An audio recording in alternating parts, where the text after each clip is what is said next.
Get ready to enter a brave new world with your host, Vasant Dhar.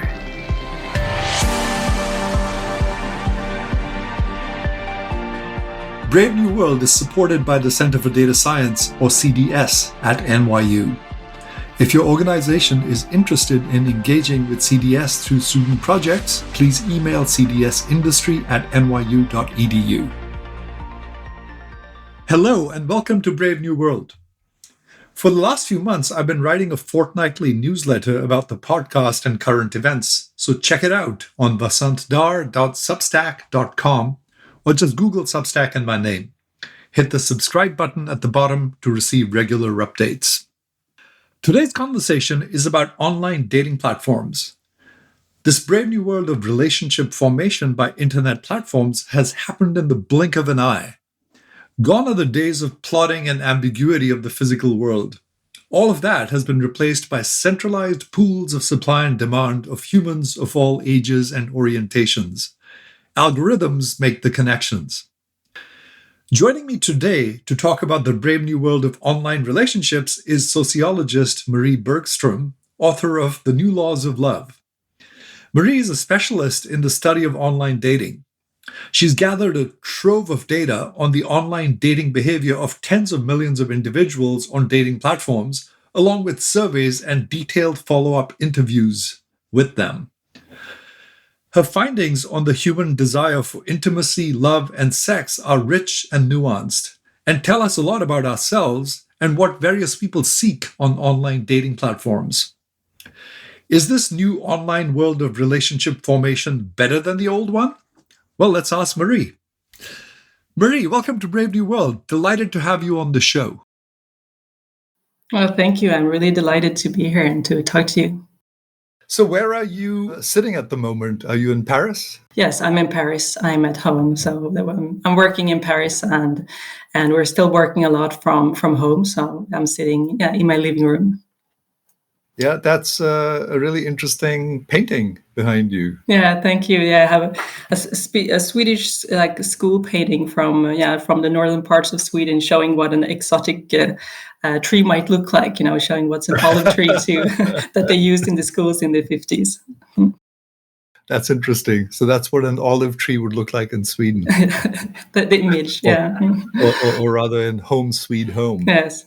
Marie, before we get started, tell us a little bit about yourself. What's your story? Where'd you grow up? What books did you read? Who were you influenced by? Just sort of introduce yourself to the listeners who are actually from all over the world. Yeah, so I'm Swedish, and I grew up in a northern, quite small industrial town that's called Örnsköldsvik. That you wouldn't know about it except if you're a huge hockey fan. In that case, you might have heard of it. And that's where I grew up, and I finished high school over there. And as a lot of young people in Sweden finishing high school, I was wanted to take a break, wanted to take a year off and go somewhere else. And I thought that, France would be a nice place to go. And I went to southern France. I went to Nice. I wanted to see, the Mediterranean and etc. So I went there to learn French, and it was supposed to be just 1 year. And I ended up staying. I ended up moving to Paris, ended up going into the university in Paris and staying here. So now it's been more than 20 years that I've been living here now. Oh, wow. So you're practically French for all... I lived more now, more years in France than in Sweden. So I guess that I could qualify at least as half French. So what was it, like growing up in Sweden when you did? What was the political scene like, the social scene? Like what things had an influence on you? Well, I think, the political scene and the social scene in northern part of Sweden, it's growing up in an industrial time with a profound social democratic context that made me interested also in politics. But I'm also, part of the generation that started using digital technology being, in late adolescence. Of course, that was also a new way to look at the world and have new views and have new images of other places. And I think, making it easier to see that you can have other connections, go other places. And of course, that was also, I think, big motivation in going elsewhere and wanting to see other parts of the world. So, I mean, I'm not the digital native, but I'm definitely, part of still a generation where digital technology became very important during adolescence. And I think, it spurred also an interest in the topic quite early on. So you've written this interesting book called The New Laws of Love, which could also have been called The New Laws of Lust. Yes. What made you write this book? It's most timely, by the way, considering that a whole new way of forming relationships has emerged thanks to internet platforms. So I went into sociology at the university in France, in Paris, and I was really interested in issues around sexuality and gender. I think part of my being Swedish kind of spurred that interest too. I was quite struck by the differences in the way of dating, in the way of approaching, talking about sex and love in France and in Sweden. And so I was in a master program and I wanted to look into these topics, and I couldn't really find a good angle to the topic. And that's when I had the idea of studying online dating, because it seemed I was interested in the digital technology part, but it also seemed to me that this was a really good way to ask questions that are much broader, like the way people come to online dating, the way they use these sites, the way type of experiences they have, etc. I think it says a lot about the way love and sex has changed. I think it says, it's quite revealing of contemporary gender relations. And so I kind of, quite early on understood that dating sites was a really good observation site for the transformation of these topics and the transformation of intimacy. And so that's how I went into doing a PhD thesis on the topic. And since then, I've been, continuing to study this. It's a practice and a phenomena that's changing, that's evolving. So I'm kind of having a scientific watch now, trying to keep up and understand how things are changing. But it really started first with a master thesis, going into a PhD thesis. So it became my main academic topic. So how did you perceive the differences at a high level between, let's say, Sweden and France initially? Well, I think one thing that really struck me was the fact that it seemed to me, and I think things have changed there in France as well, but at least, in the beginning of the 2000s, the dating codes in France were much more traditional and much more, different in terms of gender roles, meaning that, women would have a more passive role than men would have, where, in Sweden, I think that there was a little bit more of, let's say, equality, or at least like common behaviors in terms of dating. So the gender roles were really much more differentiated and strict in the dating game in France than in Sweden. And I think sex in general was a little bit more of a sensitive topic than it was, in Sweden. So that's really, that was really the main, observation, and that kind of spurred a scientific interest in going into how come that women and men go into dating on so different terms. So let's get sort of deeper into the book, starting with the data. So tell us more about the data that you got a hold of and how that happened.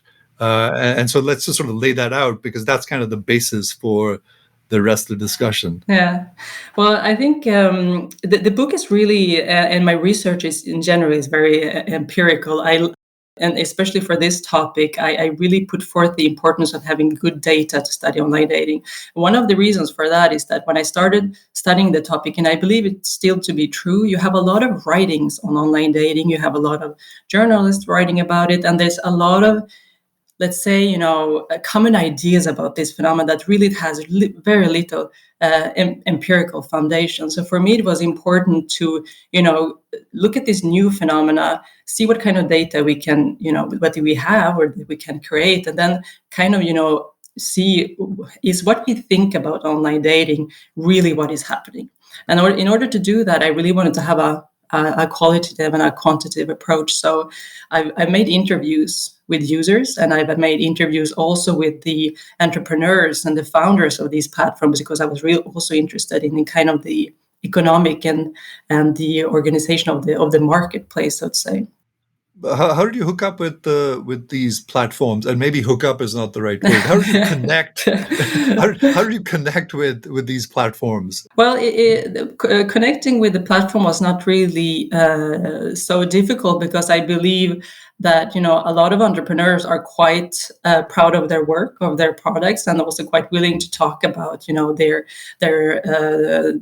enterprise and what they have built. So I wouldn't say that connecting with these platforms was the most difficult part.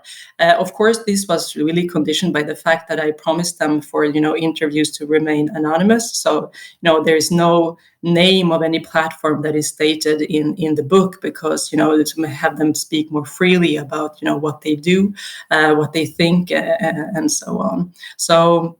But then I had used also another type of data that was more difficult to kind of get hold of, because I also used quantitative methods, and so I use surveys. Of course, they're really useful to see like how many people use these platforms and the way they use them, how many couples are formed through these platforms. But I also use big data from the platforms themselves, and that was something that really early on, I thought that you want to look into this phenomena. These are really, a gold mine of information about user behavior. And so I was really interested in analyzing these user data. But of course, that was more trickier. It's tricky because the data of these platforms, it's the one thing that they own. It's really their wealth. It's what they make a business out of. And it's not necessarily easy to making them share that and having, them trust you enough to be able to extract the data and then do sociological analysis, revealing sometimes tendencies that they do not really want to market. So that was kind of a long, it was harder to hook up on that point, harder to get hold of. But in the end, I managed to have data from the match company. So what exactly did this data look like? I'm assuming that it was somehow anonymized, or that it was metadata, and that you actually didn't know the identity of these individuals. Is that right? Yeah, of course. So this was really important for the enterprise. Of course, that the user privacy would be respected, but also there would be analysis that is respecting European law on data and data access. Of course. So what I had access to is anonymized data. Regarding the profiles, like how do people present themselves in their user profiles, and then metadata on the interactions, like who contacts whom and who responds to whom. And in that data, of course, I have no information about the content of the message. I only know that one user has sent a message to another one at a specific date, and I can see if there was any response or not. So there's no way of identifying individually people, and there's no identifying information in the data in general that I have access to. But it gives interesting information on a macro level, like which groups interact with who. Are there groups who are disadvantaged on these platforms? Are there groups who only seek out other types of people, etc.? So you can really work on the question of the inequality of dating, and also types of social selection, but also discrimination and rejection in this in the dating game.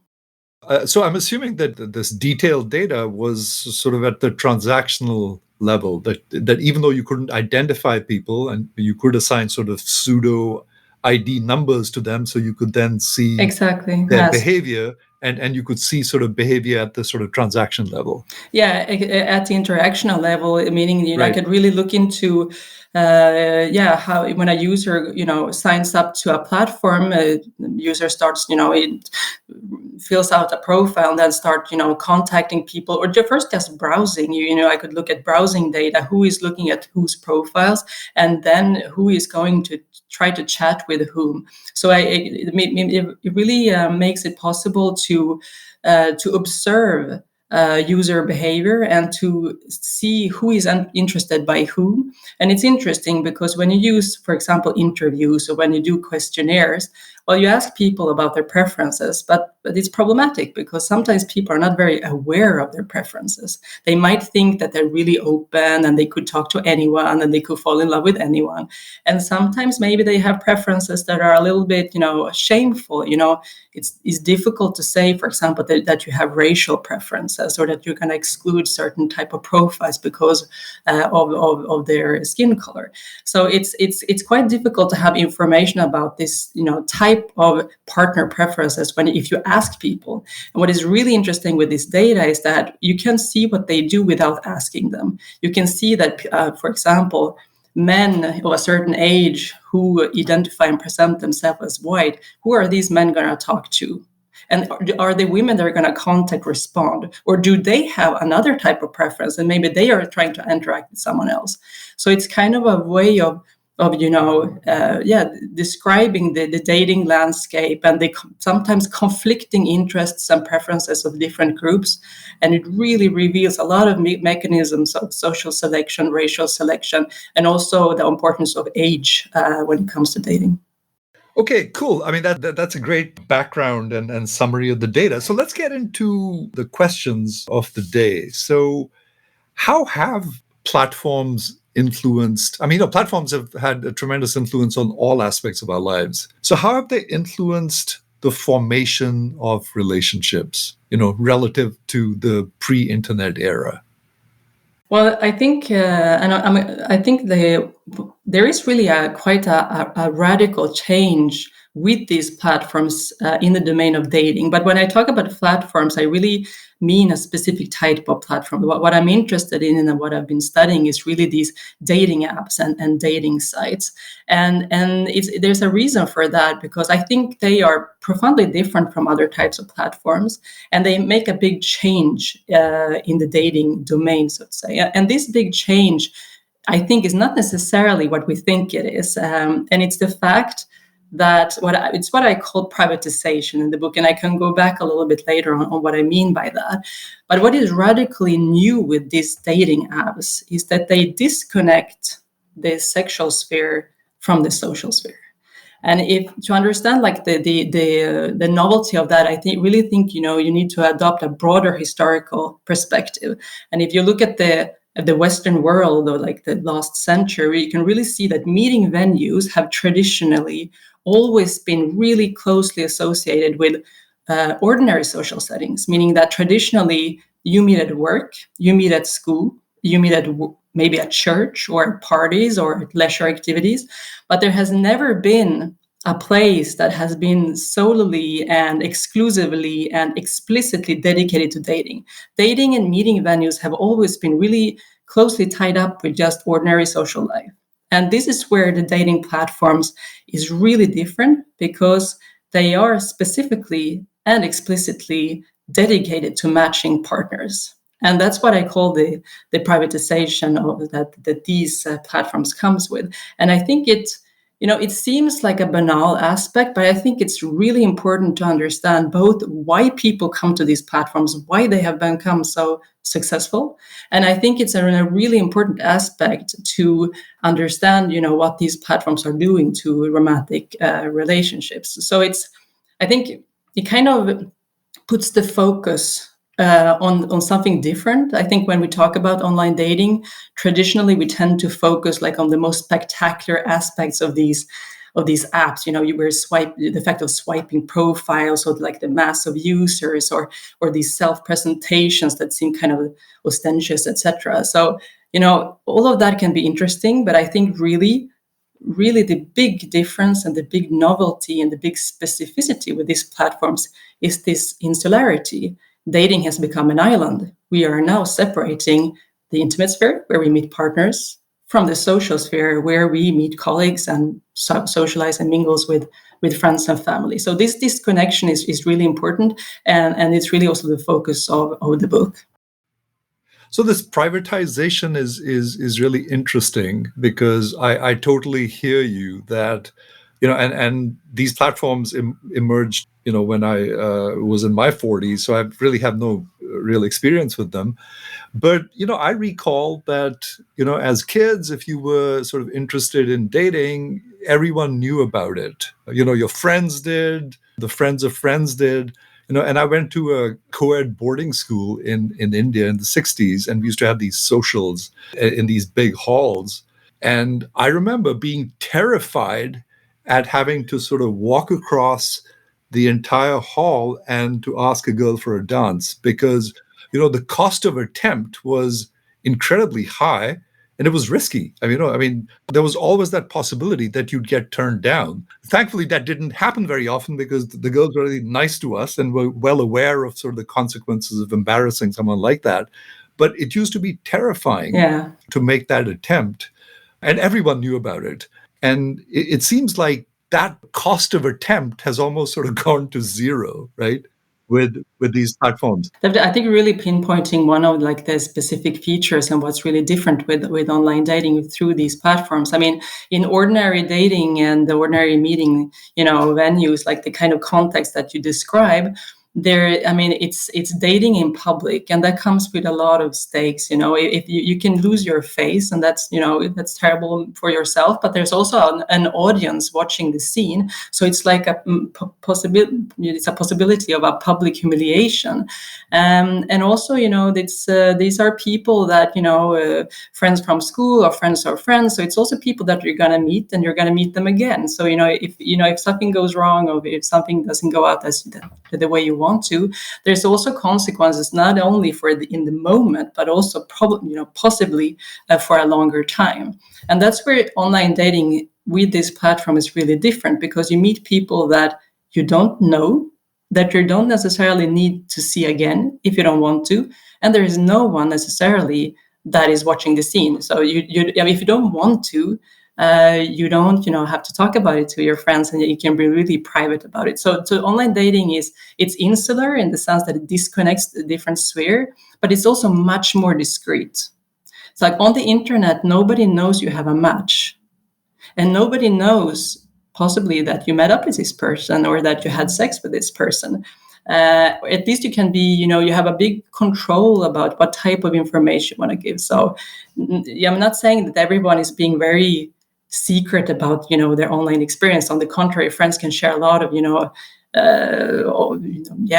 anecdotes and experiences, of course. But what is really new, that you have such a control about what type of information you want to reveal. Do you want to talk about this with your friends or not? Which is very different from meeting someone at a bar where your friends are, all around, and they can see what's happening. And this has really profound implications about what you're actually doing on this platform, because it makes for a social setting where the exterior control is much weaker. And in that kind of context, you also do things differently.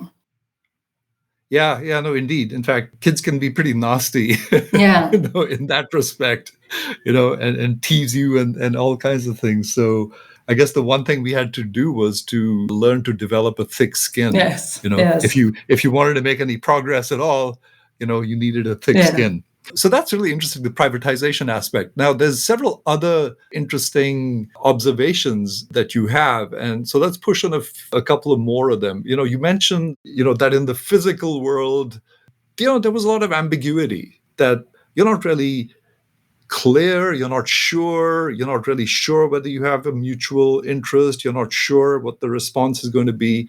And by the way, you talked about people who used to meet in the workplace. I'm assuming that that's going down significantly now, just given the social norms and given the fact that you can be accused of making unwanted overtures. There's a joke here, which is, unless you make the overture, you don't really know that it's unwanted. So, so in the old days, you tried it out, and if it was unwanted, well, then, that became quite apparent. Although the risks associated with that now seem to be incredibly high, right? You can really sort of get yourself into trouble. What did ambiguity do to relationships traditionally?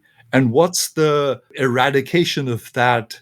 What's been the impact of that, where the intent of a platform is obvious, right? I mean, when you meet on Tinder, and you say, let's have a cup of coffee, well, what you really mean is something else. The objectives are quite explicit. Yeah. So what's been the impact of this loss of ambiguity? Well, it has a big impact, and it has a very concrete impact. I mean, I could cite different examples, but the most important part, I think that you asked, like, what did ambiguity do to relationships in a more traditional setting? Well, it slowed it down. It made the process more, stretch out in the long term. Because when you meet somebody in a context that is not a dating context, as you said, you don't necessarily know, first of all, if the person is single, and you don't necessarily know if the person is interested in you. There's many reasons why a person might talk to me.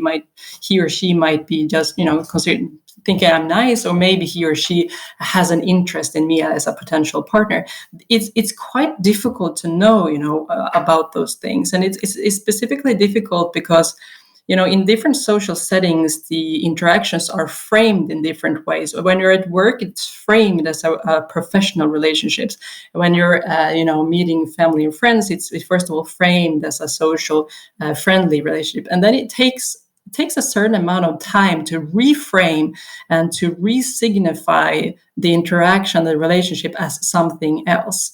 And it's hard to do that when you're not very sure about the intentions of the other person. So that the consequence of that is that things slow down. People take time to kind of like progressively understand, seeking cues, etc., etc. So you could say that you're beating around the bush for a while before you're kind of sure what's gonna happen. With online dating, all that uncertainty and progressiveness almost completely disappears, because you know why you're there, you know why the other person is there, and if the person is talking to you, you can, with I think a big degree of certainty, know that it's because you are interesting to this person. And so what you see really clearly in the data, and especially survey data, is that relationships that start on dating platforms become sexual much quicker than other relationships. Meaning that the timing, between the time between the first contact and the first sexual intercourse is much, much shorter than for other type of relationship. So you have a big acceleration of the process, and this is also something that users spontaneously talk about easily in interviews, saying that, oh, it goes so much faster, you're skipping so many steps, it becomes physical and intimate so quickly. That's really one important aspect, that really it accelerates dating in a very significant way. And for me, the explanation is precisely the fact that the intentions are so clear. Sometimes we say that what's happening on these dating platforms, it's because of new sexual norms, it's because of new sexual attitudes and values.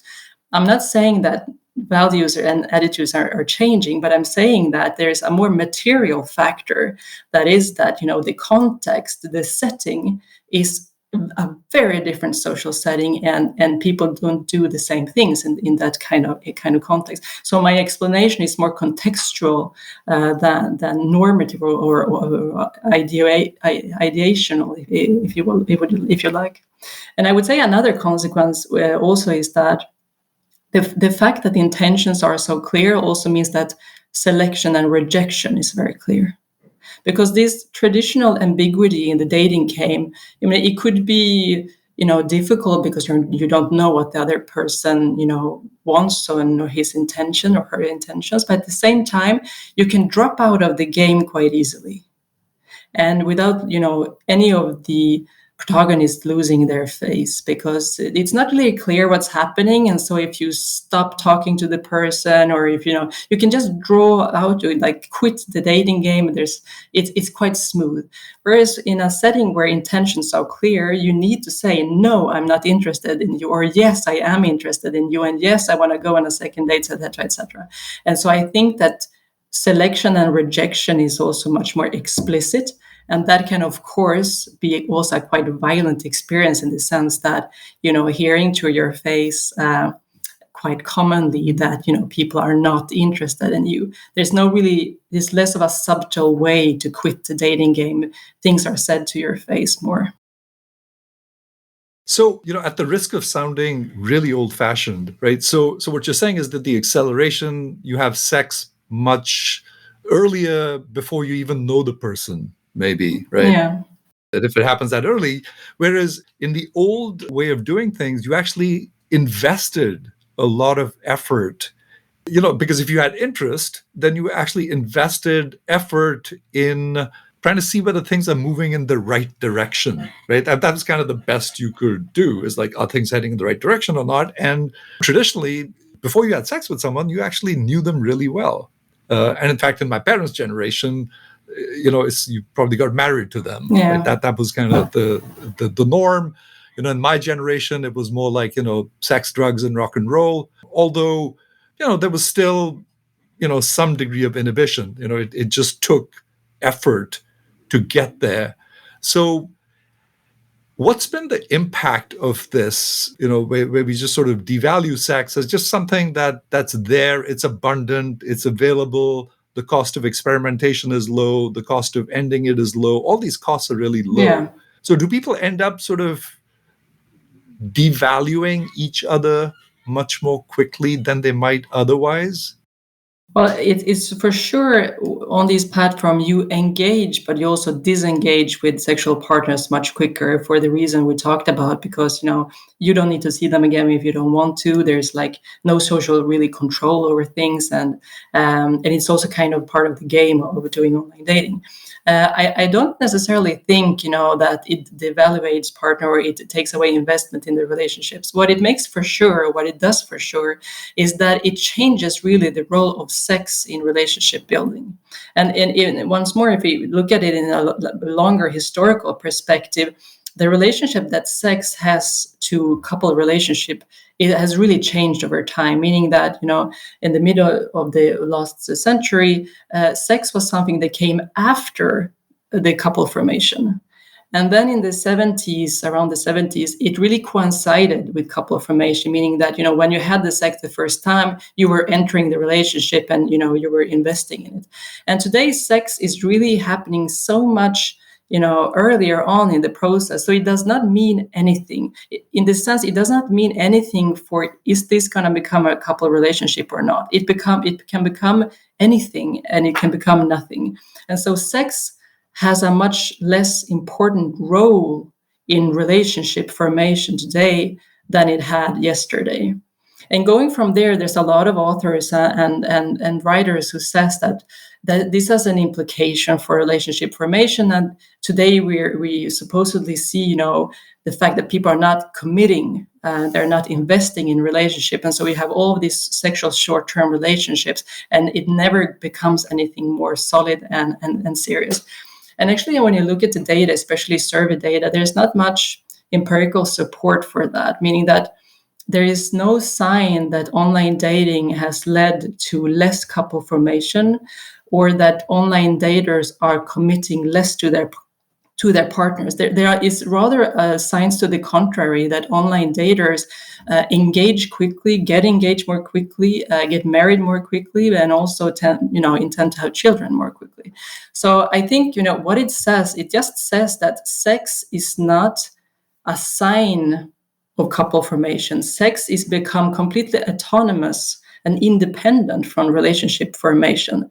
And that doesn't mean that people don't, make relationship or form relationships anymore. It's just that the sex doesn't have the same part in that process. So coupledom or couplehood or couple relationship has become very distinct from sex and sexual relationship, whereas they used to be really closely connected.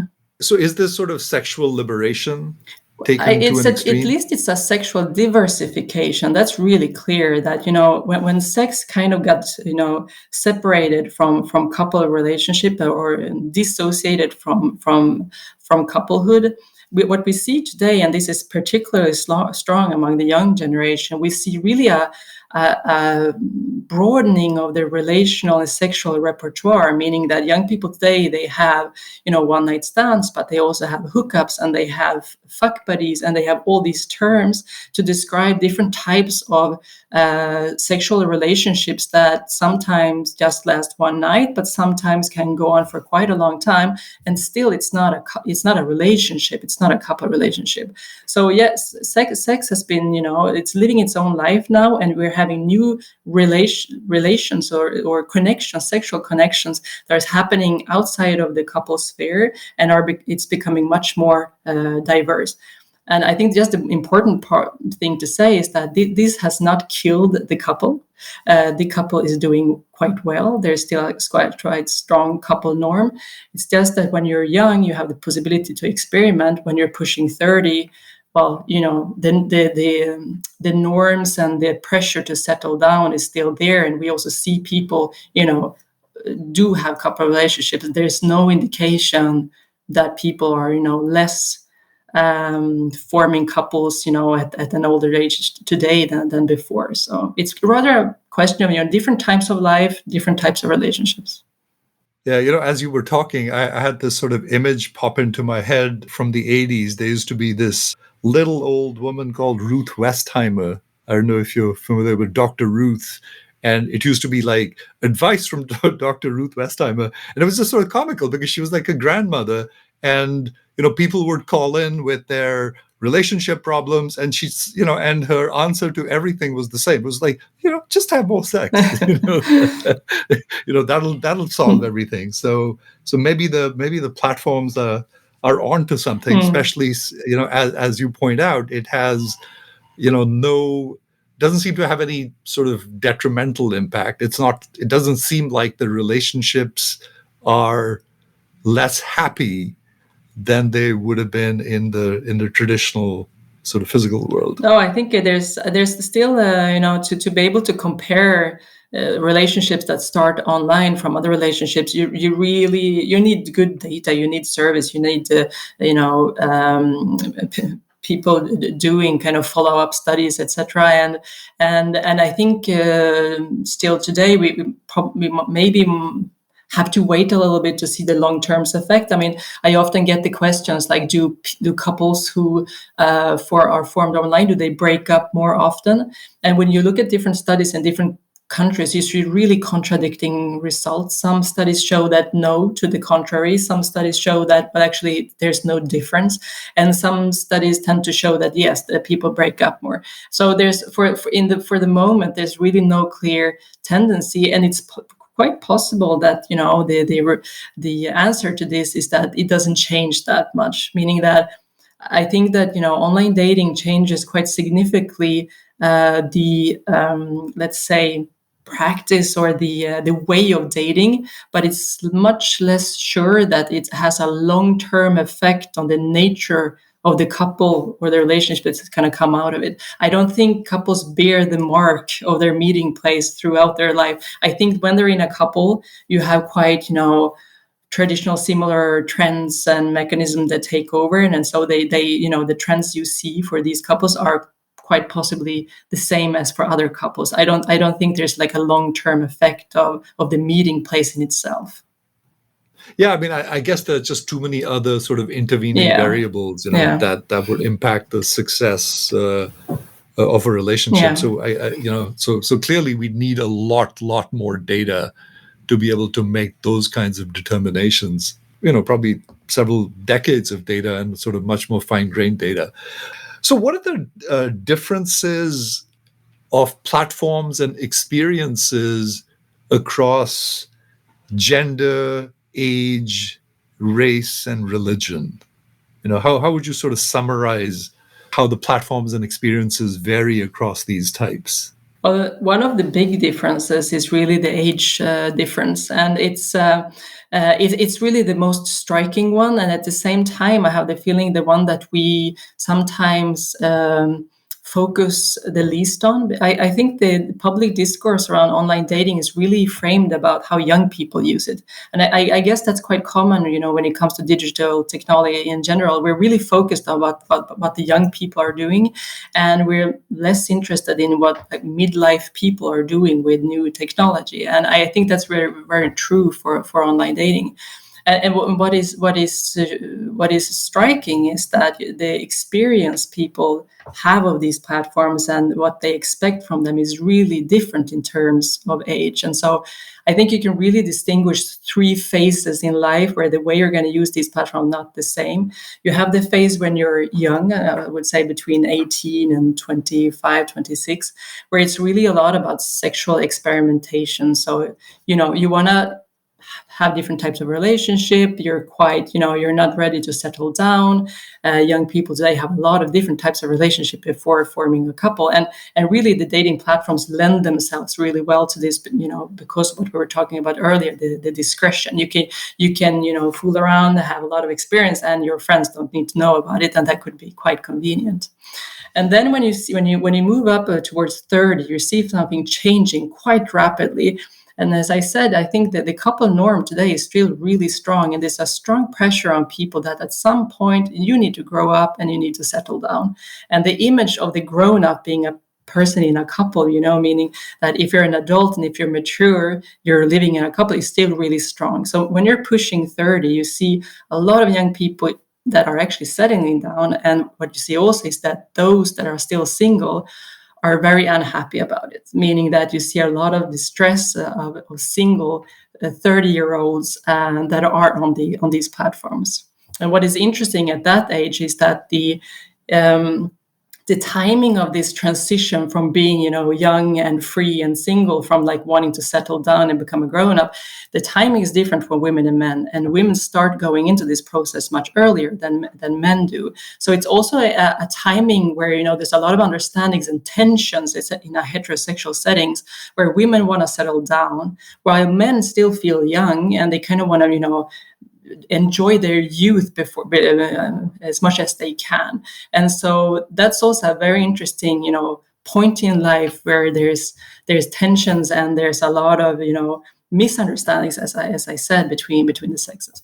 And then when you move up the age ladder and you move, at 40, 50, midlife and senior, you have a form of dating that is much more focused on partnering and repartnering. So of course you can have casual dating, but the romantic and let's say couple intentions are much more clear. And that's really true both for women and men.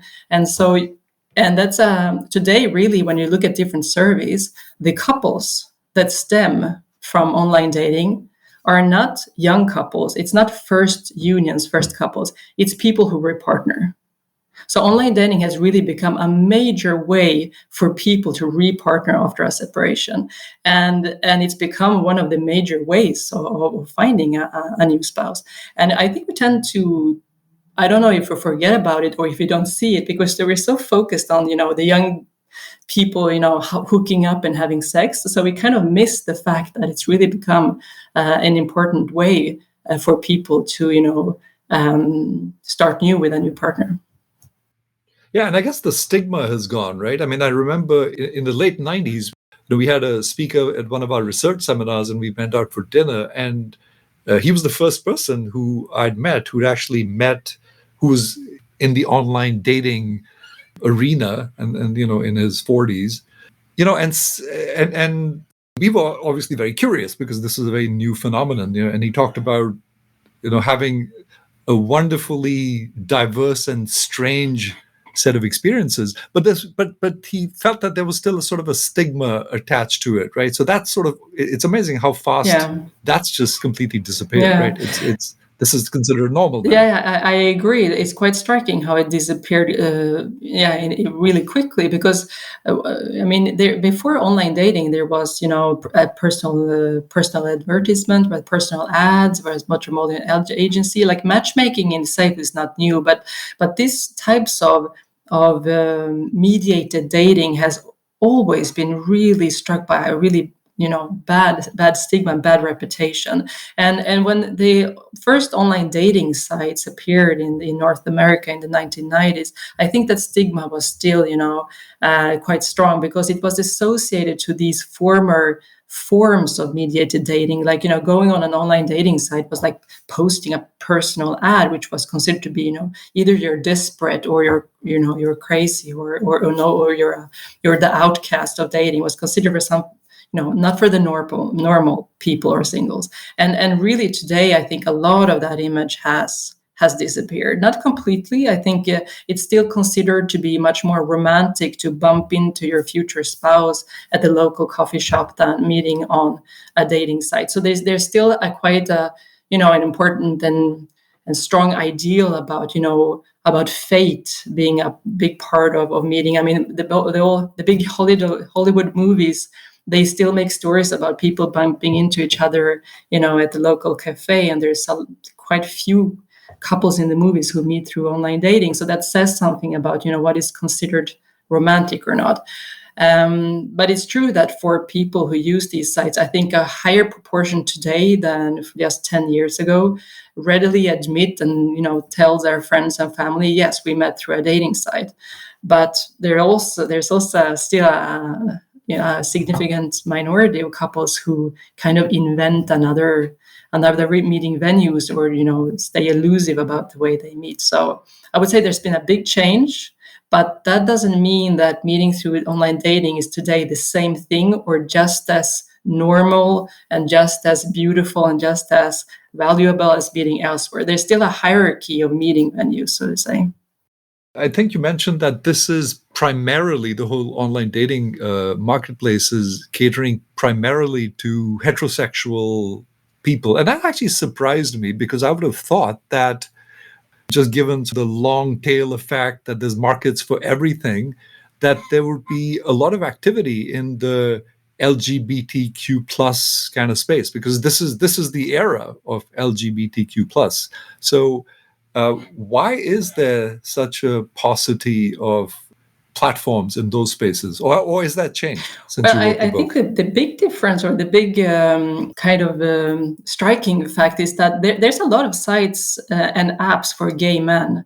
And there's a huge amount of apps and sites for straight people or marketing primarily straight people. But what is really interesting and also really clear is that the population and the one group that has not really that many platforms that is targeting them is lesbian women.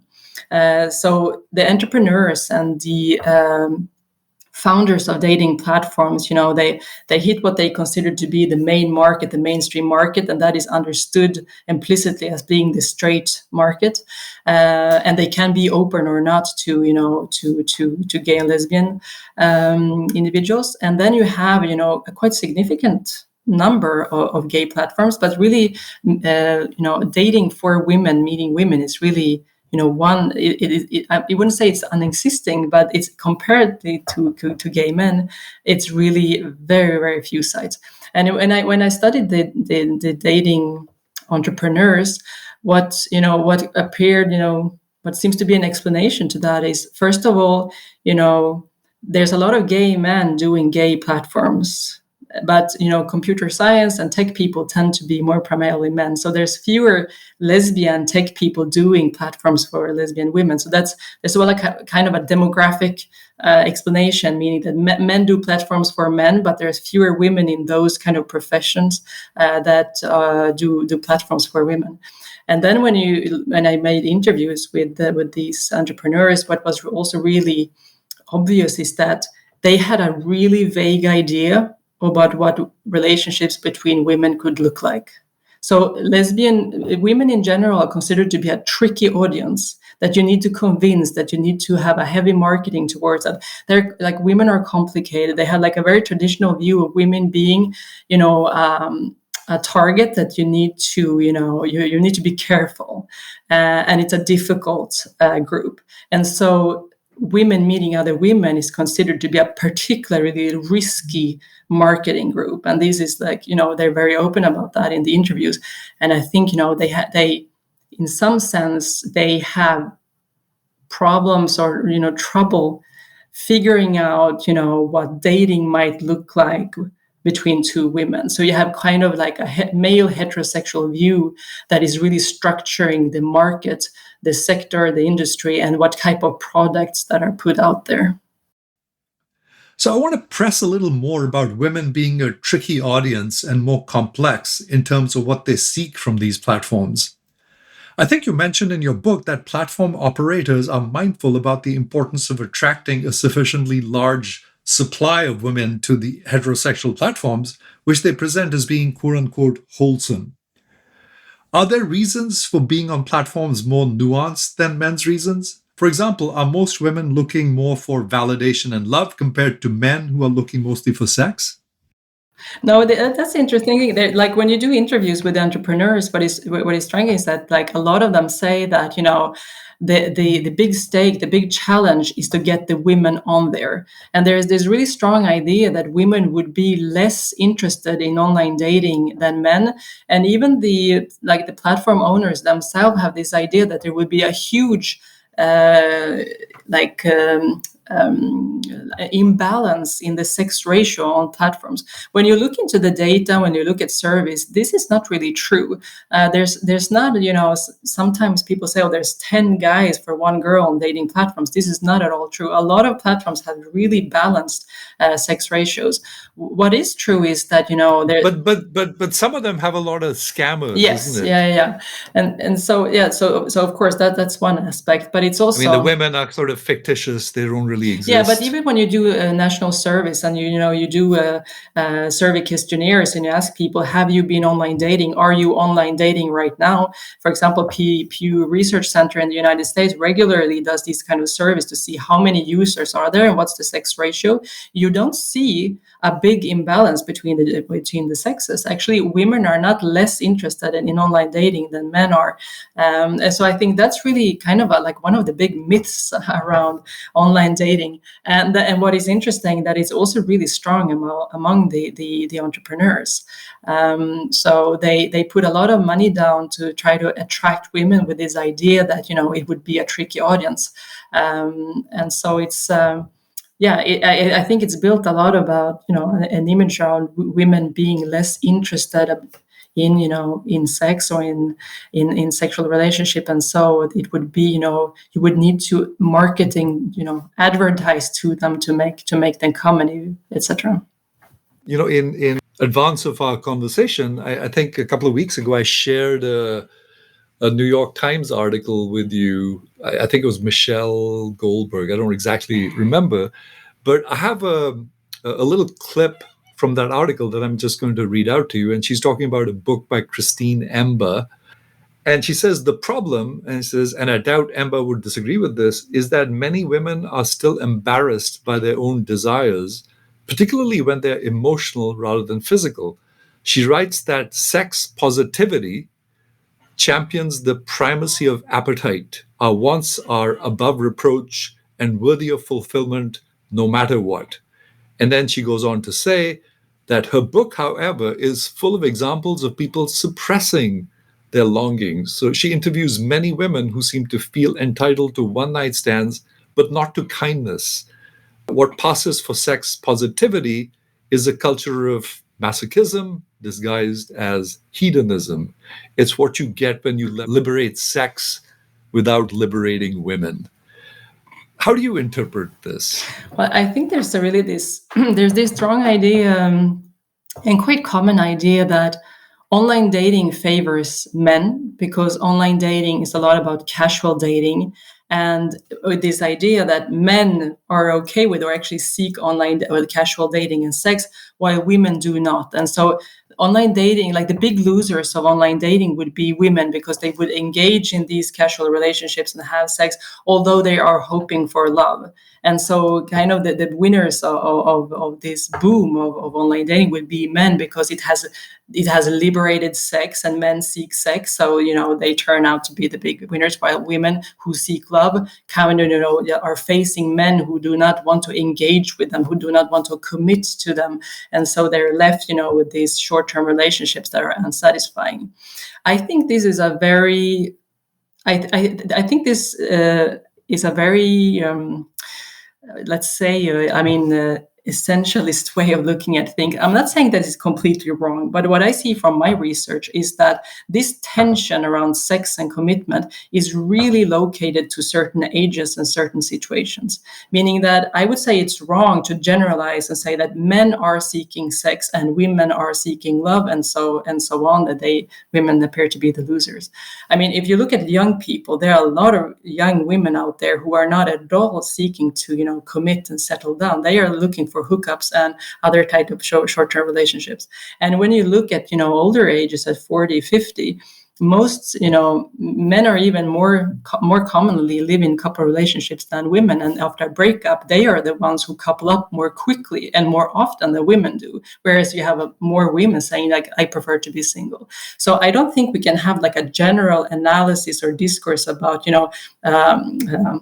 a difference between men and women being a difference between sex and love. But it is true that at certain ages, as I said earlier, around 30, when, women and men are moving from kind of the experimental paradigm to a more adult model, women enter that transition earlier, and they want to settle down. And at that point, it's true, they are facing men who do not want to commit. But it doesn't mean that, men in general do not want to commit. It's a very specific phase in life. And I think we sometimes, there's a lot of news articles and books written by young journalists around their 30s. And I think the discourse about gender relations tend to be generalized from a point in life that's quite specific.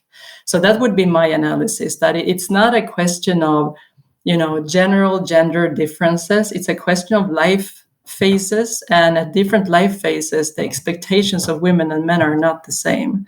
And so I think you need to look into it like at a more detailed level. Interesting. So a related question, which is, what's the similarity and difference to social media platforms, right? Because at one time, I think there was talk about Facebook having a dating business, but that hasn't worked out, right? Like, so there's something fundamentally different about social media and dating platforms. Mm-hmm. And I'm guessing that your explanation for this, but you tell me, is that it's this whole sort of privatization thing, right? That on social media platforms, you're just too public for that to be a good dating website. Yeah, exactly. I think really, like, in a lot of, the concept, a lot of social media is connecting people and doing it publicly. So like Facebook is a good example of that. You are like, you are putting together different type of networks. On Facebook, you have your colleagues, your kids, your friends and your family. And so it's very, everyone can see what you do. There's public, there's this public feed you can post on people's profiles. The communication is quite open. You can send private messages, but a lot of communication is going on publicly, and the connections between people, the friends, like, you can see who is a friend with whom. So online dating platform is really the opposite of that. First of all, there is only dyadic communication. You can only talk one-to-one. There is no public, forum where you can discuss things, and people can never see what you write. It's only private messaging. The matches between people are never made public, so you have no idea about who is talking to who, or who is connected to who has matched with who. Everything is kept secret. And if you connect, you can watch your profiles of people you're interested in, and it's often a very heterosexual setting, meaning that women can only see men and men can only see women, and so on. So you can't really, browse around, etc., etc. So it's really different platforms. The interface are really different. The type of services you provide to users is really different. And really, in dating, the value of online dating platform is the discretion often, and so people do not necessarily want to show who they're connected to. And one interesting thing that I observed with the users is that on Tinder, for example, or certain platforms, since they have data from Facebook, it is possible to see if you have a friend in common with the person that you're looking at on the dating platform. And the way that Tinder and other platforms, conceived of this was kind of like a recommender system. Like, oh, it's a friend of a friend. He must be nice. Let's hook up with him. And what users told me is that they use it the exact opposite way. It served as a red flag, meaning that, oh my God, this guy that I'm looking at, the profile I'm looking at, he has a friend that is in my Facebook network. I mean, that it's good that it shows I will never talk to him. I will kind of, ignore him. And so, I mean, it's really different logics at work. You want to keep things secret and you want to keep things low key, whereas on, a lot of social networking, everything is about making things public and having like a public, portrait of yourself that everyone can see. Online dating is not at all about that. That's so bizarre, right? Because at one level, it's, I can see that, but at another level, it's completely irrational, right? Because if you actually have someone in common, you have more information, right? So as long as you can sort of get beyond that, oh, someone might get to know about this, I can imagine that there'd be some, interesting information in that. That yeah, I think you're going to meet someone who's a good friend of yours. In my world, that used to be a good thing. That there's more reason to believe that you might actually have something in common. Well, I think it can be, I think there's different way of using or that type of information. And certainly there is a different depending on the type of relationship that you're seeking, meaning that, meeting a friend's friend is considered, quite nice, romantic, and can be quite reassuring if you want, start a relationship, a serious relationship. But if you're more looking for something sexual, it's probably more, a Good problem than anything else. And, right. And as you said, that the information is available, they can be possible, but it means that the information can go the other way around. So what's happening between you is not going to stay between you, and you're having a sexual connection in the middle of a social network. And I believe that those type of overlapping between sexual and social sphere are less and less accepted. And I think online dating partakes in that, meaning it becomes less and less accepted and less desirable to have overlapping between your social sphere and your sexual sphere. So you kind of, try to keep those things distinct and dissociated. Interesting. Yeah, I can see that. So in your interviews, have you ever sort of asked these people a counterfactual, like, given a choice between today's platforms and the pre-internet era where you met people the old-fashioned way, what would they prefer? Because I asked my son and his friends this question, because I told them I was talking to an expert on online dating. And I asked them, like, what would you prefer, between that era and this one? And what surprised me is that they hesitated, that they had to think about it. And one of them said, well, I think I'd prefer the old way. And then he says, wait, well, no, I guess today's environment gives me the choice, right? It doesn't preclude the old way. So, it's just an enhanced choice set, whether people make use of it or not is another matter. But is this something that you've asked people and, have opinions on? Yeah, I've asked people, but not in a counterfactual way, because most people have experiences of both, and a certain amount of people are, doing both at the same time. And this is especially true for young people, meaning that people in their young adulthood, they use online dating platforms, but they also meet people at parties, and they meet at campus at university, and they meet friends, and they meet at the sports club, etc.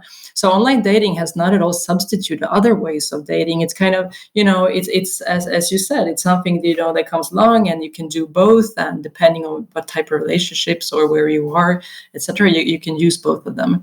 The group where you really see that online dating has like almost replaced other forms of dating is more mid-aged individuals.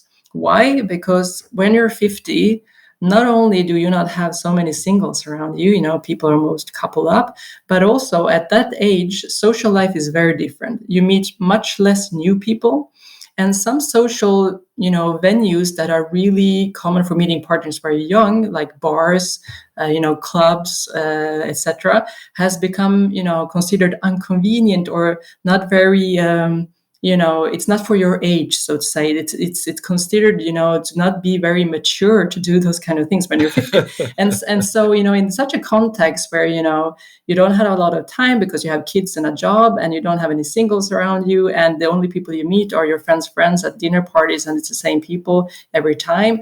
And it's considered not very appropriate to go to a bar because you would be the only person that's over 40. Well, in that case, online dating seems like the only way to do it. And at that moment, a lot of people are doing it kind of a little bit against their will. They would prefer to do it another way. They just can't see how that would happen. And so they're pushed into online dating, and we have much more of a situation where actually these platforms are substituting other ways of meeting and are actually, becoming the most common way to repartner. So, Marie, as an expert on online dating, you must get this question from people about, what advice you would give them. And, I always ask my guests what advice they would give young people.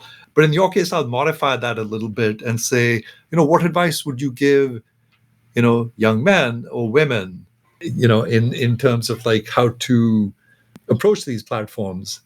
I guess you just sort of answered the question of what advice you'd give midlifers, which is not much because the old way used to be pretty bad, and now there's new possibilities. So I think you've sort of answered that. But what's the advice you'd give younger people? Well, I think, it's true that I get the question a lot. And actually, I have the same advice to everyone, because I really, the thing that people say the most, like the biggest drawback of online dating, or the biggest problem they have with online dating, or when they really seek advice, because they're so disappointed. There's a huge amount of disappointment around online dating. And this is because, it's quite natural. These are platforms that promise dates for everyone, love for those who seek it, and sex for those who want to have sex. And the reality is that, not everyone is having sex or finding love or getting dates. There's a lot of, there's winners, but there's also losers. And there's a lot of, meeting a lot of people, having coffee with a lot of people, and it's just not working out, and it's awkward, or it's unpleasant, or whatever.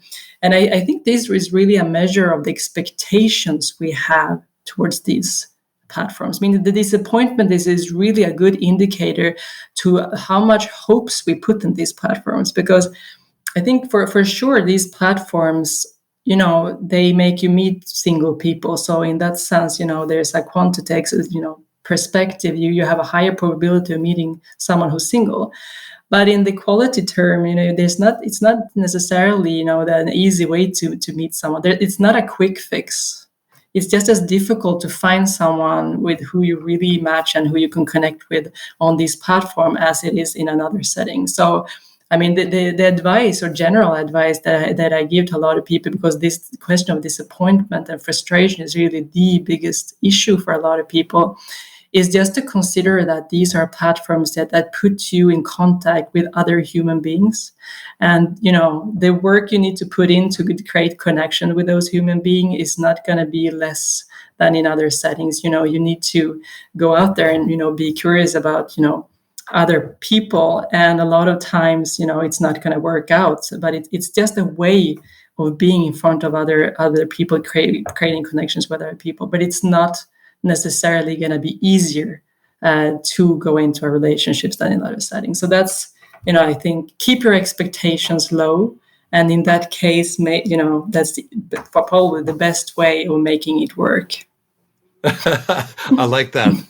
You can never disappoint people or yourself if your expectations are sufficiently low.